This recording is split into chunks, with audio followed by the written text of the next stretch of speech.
Okay, well, my name is Marc Victor. I'm a criminal defense lawyer for almost 19 years now. I have a law firm in Chandler, Arizona. I'm also running for U.S. Senate as a Libertarian in Arizona, and my site for that is victorforsenate.com.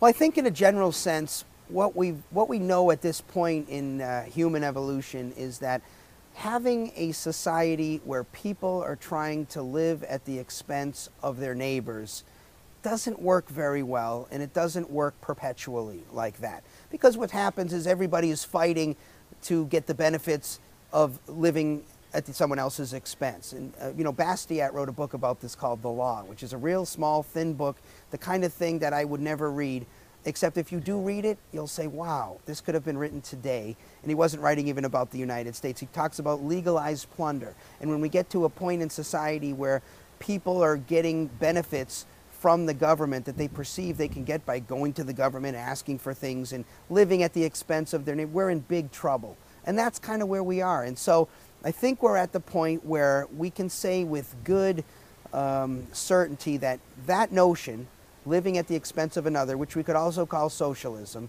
it doesn't work. It's not sustainable. It's not compatible with human nature. And so we should abandon that, and we should really embrace capitalism. Capitalism works great. Capitalism is a fair system.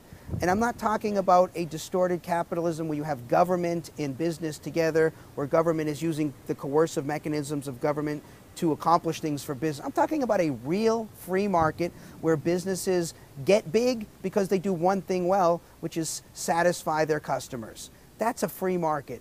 That system raises standards of living for people anywhere it's been tried, and it's a great system. So we may be on the brink of a financial collapse because it appears that the Republicans and the Democrats who got us into this situation have absolutely no solutions or answers. I'm not even sure they understand the question in terms of how to get us out. They can't even slow the rate of growth of government, let alone trim it back in any substantial way.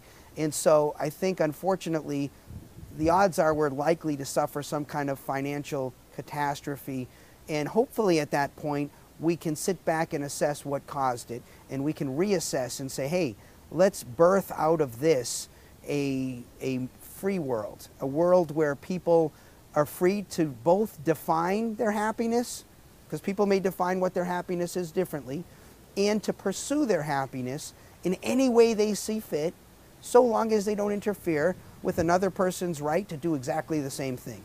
That's the kind of world that I hope would arise out of the rubble of a failed system where people are trying to live at the expense of others. And if we can do that, then I think as humans we can sort of progress to a more productive, more efficient, more satisfying, happier way to live, more productive way on the planet, where people are pursuing their own interests, and people have to be free to define what makes them happy, because people are different and they have different wants, needs, desires, and that's just fine.